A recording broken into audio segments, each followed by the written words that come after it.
यह है हमें और आपको 87 करोड़ लाख प्रजाति को जीवन देने वाली पृथ्वी के विकास की कहानी। मित्रों, ये बात सच है कि धरती पर जीवन के अस्तित्व को एक अरसा बीत चुका है। आज पृथ्वी पर एक ही तरह के पक्षियों और प्राणियों दिखाई पड़ते हैं, लेकिन क्या आपको पता है, करोड़ों जीवों को आश्रय देने वाली पृथ्वी अपने शुरुआती चरणों में ज्वालामुखी, लावा, पिघले हुए पत्थर और राख से ढका एक गोला था। आसमान धूल के काले बादलों से ढका हुआ था। तापमान इतना ज़्यादा कि किसी भी जीवन का वहाँ होना नामुमकिन लगता था। ना कोई पेड़ पौधा, ना कोई इंसान, बिल्कुल सुनसान और खामोश जलता हुआ रेगिस्तान। लेकिन फिर आया एक ऐसा महाप्रलय जो पृथ्वी के लिए वरदान साबित हुआ। अरबों लीटर पानी लिए उल्कापिंड और धूमकेतु अंतरिक्ष के सन्नाटे को चीरते हुए धधकती पृथ्वी पर आ गिरे, जिन्होंने न सिर्फ तपती जमीन को शांत किया, बल्कि पूरी पृथ्वी को पानी की चादर से ढक एक विशाल महासागर बना दिया, जहां सतह से कई किलोमीटर की गहराई तक पांव रखने की जमीन तक मौजूद नहीं थी। लेकिन फिर इतना सारा पानी गया कहाँ? पृथ्वी पर वापस जमीनें कैसे आईं? और क्या वाकई में पृथ्वी जीवन दूर अंतरिक्ष से आया था? चलिए जानते हैं, लेकिन उसके पहले प्लीज़ आप हमारी वीडियो को लाइक और चैनल को सब्सक्राइब कर दीजिए। तकरीब 450 करोड़ साल पहले यह हमारे पृथ्वी, जिसकी सतह पर उबलते हुए लावा के अलावा और कुछ नहीं था, लेकिन यही चलता हुआ गोला जल्द ही 87 लाख प्रजातियों के करोड़ों जीवों का घर बनने वाला था। मगर जिस तरह लोहे को आकार देने के लिए उसे तपाकर पीटना पड़ता है, ठीक वैसे ही अपने आप को जीवन के लिए हमारी तपती हुई पृथ्वी को हजारों सालों तक गिरते हुए उल्कापिंड की मार झेलनी पड़ी। और एक समय पर खुद को पानी की मोटी चादर से ढकना था और एक लंबा सफर तय करते हुए खुद को ब्रह्मांड का सबसे बेहतरीन हैबिटेबल प्लेनेट बनाना था। लेकिन अब सवाल आता है कि इस तपती हुई धरती पर पानी इतना सारा आया कहाँ से? क्योंकि आज तक मिली जानकारी के मुताबिक अर्थ सोलर सिस्टम का एक ऐसा प्लेनेट है जहाँ तरल रूप में पानी मौजूद है। हम तरल इसलिए कह रहे हैं क्योंकि सौरमंडल में सॉलिड फॉर्म में पानी होने की संभावनाएं कई प्लैनेट्स पर और उपग्रह पर मौजूद हैं, जैसे कि पृथ्वी का चांद और शनि का टाइटन मून। लेकिन अब सवाल यह है कि इन प्लैनेट्स और मून्स पर पानी आता कहाँ से है? क्या ये ग्रह उपग्रह खुद पानी का निर्माण करते हैं, या फिर कहीं ऐसा तो नहीं कि उनके निर्माण के समय में ही इनमें पानी मौजूद था? असल में ये काफ़ी पेचीदा सवाल है, जिसका जवाब हमें इनके एनर्जी सोर्स से ही मिलेगा। तो देखिए, कोई भी प्लेनेट स्टार्स की तरह एनर्जेटिक नहीं होता। जैसे कि हमारा सूर्य न्यूक्लियर फ्यूजन से एनर्जी प्रोड्यूस करता है, लेकिन बुध और पृथ्वी से लेकर नेपच्यून तक कोई भी ग्रह खुद की एनर्जी प्रोड्यूस नहीं करता है, बल्कि इन सभी ग्रहों की एनर्जी का स्रोत उनकी पेरेंट्स स्टार्स ही होते हैं। और जब प्लैनेट एनर्जी का निर्माण नहीं करते हैं तो उनके वहाँ किसी भी यूनिट का निर्माण नहीं हो सकता, फिर चाहे वो पानी हो या उबलती हो लावा हो या जीवन। इसी वजह से 460 करोड़ साल पहले जब पृथ्वी का निर्माण हुआ, तब ये अपने पेरेंट्स स्टार सन से काफ़ी मेल खाता था, क्योंकि यहाँ का निर्माण सूरज से ही हुआ था। लेकिन बाद में जैसे जैसे पृथ्वी सूरज से दूर जाती गई, तो यह धीरे धीरे ठंडी होनी शुरू हो गई। हालांकि इसमें काफ़ी लंबा समय लगा था, जिसके बाद एक समय पर पृथ्वी अपनी कक्षा में आकर लॉक हो गई, यानी सूर्य ने पृथ्वी को अपने गुरुत्वाकर्षण की एक कक्षा में पकड़ लिया, जहां ये धीरे धीरे ठंडी होने लगी। और यही समय था पृथ्वी पर पानी की एंट्री होने का। इसी दौरान तकरीबन 380 करोड़ साल पहले लेट हैवी बॉम्बार्डमेंट की शुरुआत हुई, जिसमें नए नए जन्मे सोलर सिस्टम में सैकड़ों उल्कापिंड, धूमकेतु और शुक्र ग्रह अपनी जगह ढूंढने के लिए यहाँ से वहाँ भटक रहे थे। इसी वजह से अगले 2 करोड़ सालों तक पृथ्वी पर हजारों की तादाद में मीटियोराइड, एस्टेरॉइड और कॉमेट्स की बारिश होने लगी, जो कि पृथ्वी पर नमक और अनेक मिनरल्स के साथ जीवन के लिए सबसे जरूरी घटक यानी पानी लेकर आए।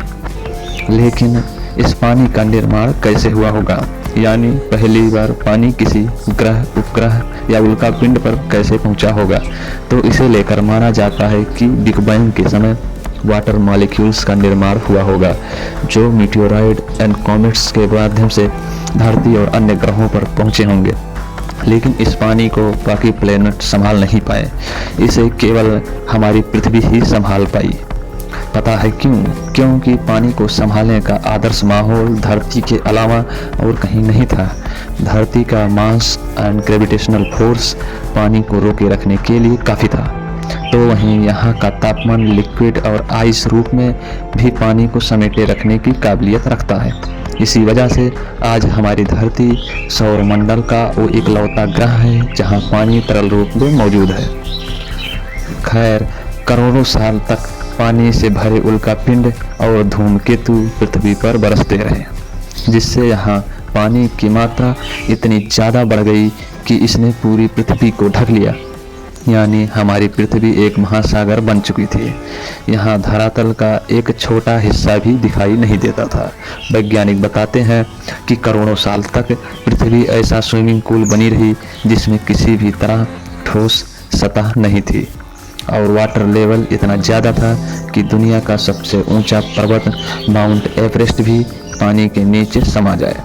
आज पृथ्वी पर सिर्फ एक ही जगह ऐसी है जहां पानी की गहराई 10 किलोमीटर से ज़्यादा है, और इस जगह का नाम है मैरियाना ट्रेंच। अब कहानी में आगे बढ़े तो करोड़ों सालों तक पृथ्वी पानी से ढकी रही, लेकिन फिर ये पानी गया कहाँ? जो आज दुनिया में सहारा, थार, कालाहारी और सीरियन डेजर्ट जैसे बड़े रेगिस्तान हैं और कई देशों में सूखा पड़ा है। तो देखिए, जब पृथ्वी गर्म लावा से ढकी हुई थी तो उसकी सतह लाखों सालों तक जलकर काफ़ी ठोस हो गई थी। इसी वजह से वो पानी को एब्जॉर्ब नहीं कर पा रही होगी। आसान शब्दों में, जैसे कंक्रीट वाली सड़क काफ़ी हद तक वाटरप्रूफ रहती है, ठीक वैसे ही उस वक्त की धरती कठोर वाटरप्रूफ थी। इसी वजह से धरती के गर्भ तक पानी नहीं जा पा रहा था। लेकिन फिर हजारों सालों की अवधि में हालात बदलने लगे। पानी की दबाव की वजह से नमी बढ़ी और धरती की ऊपरी परत यानी मेंटल धीरे धीरे ठंडी होने लगी।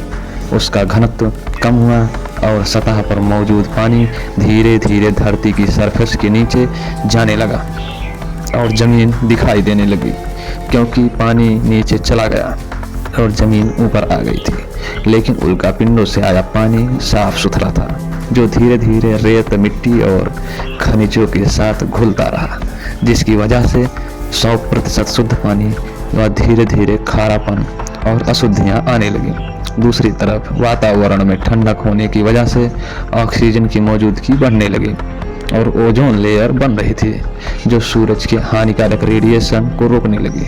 ऐसे में बादलों का निर्माण होने लगा और धरती के अच्छे तापमान के कारण यहाँ रेनफॉल साइकिल भी शुरू हो गई और बारिश का पानी बगैर किसी अशुद्धियों के साथ और मीठा होता है, यानी पानी बरसकर ऊंचे ऊंचे पहाड़ों में जमा हुआ और बर्फ की तरह जमने लगा, जहां से बहते हुए इसने मीठे पानी की नदियों का निर्माण किया।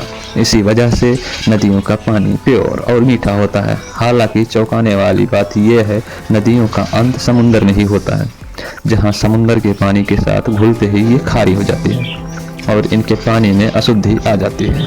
मगर क्यों? तो इसके पीछे भी एक प्रोसेस छिपी हुई है। दरअसल इसके पीछे की मुख्य वजह है इवोपोरेशन प्रोसेस। असल में जब सूरज की गर्मी से समुद्र का पानी भाप होकर ऊपर उठता है और बादल का रूप लेता है, तब भाप बनाने वाला पानी बिल्कुल शुद्ध होता है, क्योंकि इसमें घुली हुई अशुद्धि और मिनरल्स पीछे ही छूट जाते हैं। और जब ये पानी बारिश या बर्फ के रूप में बरसता है, तब ये पानी शुद्ध रूप में ही होता है। लेकिन फिर जब ये नदियों के साथ बहते हुए शुद्ध पानी फिर समुद्र की तरफ बढ़ता है, तो रास्ते में थोड़ी बहुत अशुद्धियाँ लेकर ही बहता है। और जब ये समुद्र के पानी से मिलता है, तो इसमें समुद्र में मौजूद अशुद्धियाँ फिर से घुल जाती हैं, जिससे ये पानी खारा हो जाता है लेकिन फिर बादल बनने की इवेपोरेशन प्रोसेस शुरू होती है और साफ पानी उठकर अशुद्धियों को वहीं छोड़ जाता है। ये चक्र करोड़ों साल तक चलता रहा।